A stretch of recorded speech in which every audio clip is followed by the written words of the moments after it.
America और Iran के इस युद्ध में जो शुरुआत में इजराइल और ईरान का युद्ध था, लेकिन अमेरिका जिस तरीके से आया उसके बाद मुझे ऐसा लगता है कि अब अमेरिका को खतरा ज्यादा बढ़ चुका है। और वर्तमान में ताजा स्थिति क्या है, हम उसके बारे में जानना चाहेंगे। क्योंकि अब जहां तक लग रहा है कि ये बात युद्ध तक सीमित नहीं रह पाएगी, क्योंकि यहाँ पे ईरान भी अग्रेसिव है और साथ में अमेरिका भी अग्रेसिव है। दोनों का अग्रेसिव होना पूरी दुनिया के लिए ठीक नहीं है। उस चीज को अब यहां पर हम समझने वाले हैं। कुछ अभी रिसेंट की तस्वीरें आई हैं जिनको आप देखोगे तो पहले तो ये समझिएगा कि ये सऊदी की तस्वीर है और ये समझिएगा ये वहां का रॉकेट है। अब यहां पे अगर आपको मैं यही रॉकेट समझाऊं तो कुछ इस तरीके की गोलाबारी हो रही है, देख रहे हो?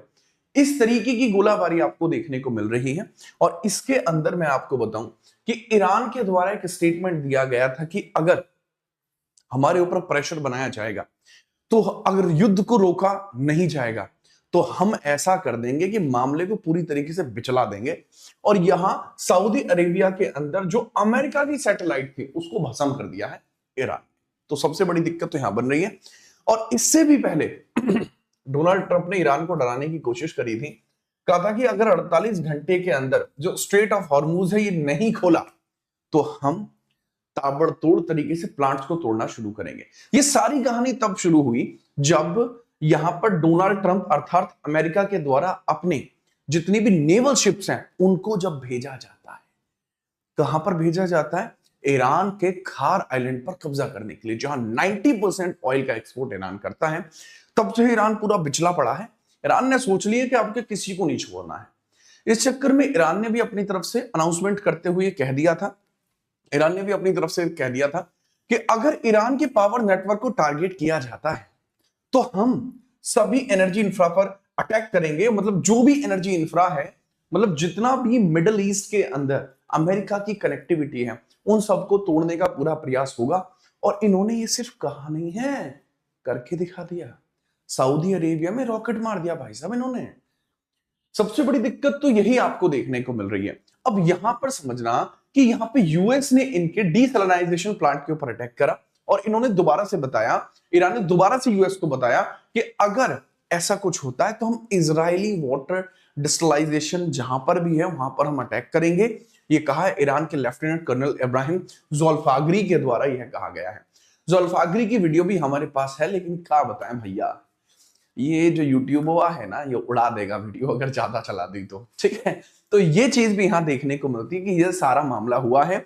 और ईरान ने ये भी कहा है कि हमने F-15 जहाज को मार गिराया। अब F-15 जहाज अमेरिका का एक फ्लैगशिप जहाज है। ये कहते हैं कि हमारा F-15 तो दिखाई नहीं देता, मारेगा तो कोई, तब ईरान ने इसको भी मार के दिखा दिया। हालांकि वर्तमान में हालत बहुत गंभीर है, पेचीदा हालत है। यहां पर स्ट्रेट ऑफ हॉर्मूज को अगर नहीं खोला जा रहा तो सबसे बड़ी दिक्कत स्ट्रेट ऑफ हॉर्मूज के ना खुलने की वजह से जो आ रही है वो ये आ रही है, ये ऑयल का रेट है। ये फ्लक्चुएशन देख रहे हो, जहां एक कैन का बैरल $70 था उसमें 114 पहुंच जाना, ये बहुत बड़ी बात है। अगर इसी प्रकार से ये ऑयल का एक्सपोर्ट के रेट बढ़ेंगे तो आसमान छूने में ज्यादा देर नहीं लगेगी मेरे लाल। तो 114 पर बैरल पहुंच चुका है यूएस डॉलर में। और ये मत सोचना कि यहां केवल कि जी अमेरिका को हानि है, हानि इंडिया को भी है। यहां इंडिया के ऊपर जो एक इकोनॉमिकल प्रेशर क्रिएट हो रहा है ऑयल एलपीजी की वजह से, वहां पर एक यूएस डॉलर जो है ना वो 94 रुपए के बराबर होता जा रहा है। और एलपीजी तो ये समझ लीजिए कि जेबों में बिक रही है, जेबों में। तो पैसे की बात तो यहां पर ये समझ लो स्थिति खराब। एलपीजी की ये समझ लीजिए घर घर में सोच रहे हैं कि अब सबके सब जो है ना रोटी की जगह ब्रेड ही खाएं, क्योंकि वो कच्चे भी खा लेते हैं, ऐसा बहुत सारे लोगों का मानना है।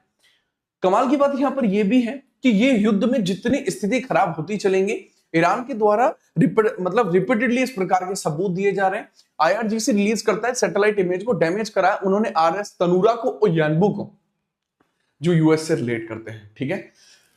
और इसके अंतर्गत यह भी समझ लेना कि ब्रिटिश न्यूक्लियर सबमरीन एचएमएस अंसन अराइव हो चुका अरेबियन सी में, और जो स्ट्राइक करता है ईरान को अगर टेंशन बढ़ेगी तो यहां पर ब्रिटेन भी मान नहीं रहा है।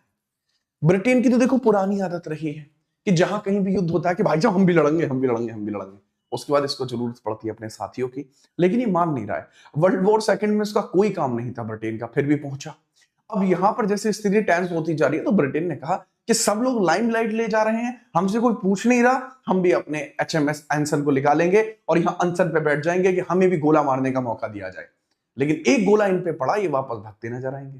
तो ये स्थिति भी बन सकती है।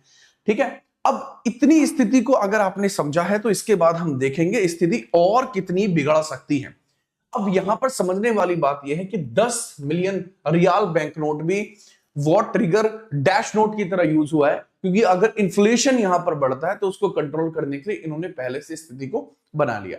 ईरान को इस बात का पता है कि अगर स्थिति बिगड़ती है तो हमारे यहां पर इन्फ्लेशन आएगा। उस इन्फ्लेशन को रोकने के लिए उन्होंने इस प्रकार के जो है अपने 10 मिलियन रियाल नोट को भी स्टार्ट कर दिया है। 10 मिलियन का रियाल का नोट है जो ईरान की तरह यूज हो रहा है। लेकिन वर्तमान स्थिति आपको यही नजर आ रही है कि ईरान पीछे हटने के लिए तैयार नहीं है। और अब यदि किसी एक मजबूत कंट्री के द्वारा, क्या इंडिया मजबूत कंट्री है? ये आज भी एक सवाल की बात है, क्योंकि जिस तरीके की स्थिति चल रही है ऐसा प्रतीत नहीं हो रहा। लेकिन मजबूत कंट्री जैसे रशिया, चाइना, इनके द्वारा जब तक इंटरवेन नहीं किया जाता है, वो भी पोलाइट वे में, तब तक इस युद्ध का रुकना लगभग नामुमकिन के आसपास है। और अगर ज्यादा एस्केलेशन हुआ तो ये जो सप्ताह चल रहा है, आज मंडे है और सैटरडे तक या तो धूम धड़ाका हो जाएगा या फिर चीजें रुक जाएंगी। इसके बारे में आपका क्या कहना है जरूर बताइएगा। इस प्रकार की पूरी अपडेट आपको यही मिलेंगी। जी राणा क्लिप्स पर जुड़े रहिए बेहतर और सटीक जानकारी के लिए। हम यहाँ टीआरपी नहीं बढ़ाते, हम यहाँ न्यूज बताते हैं।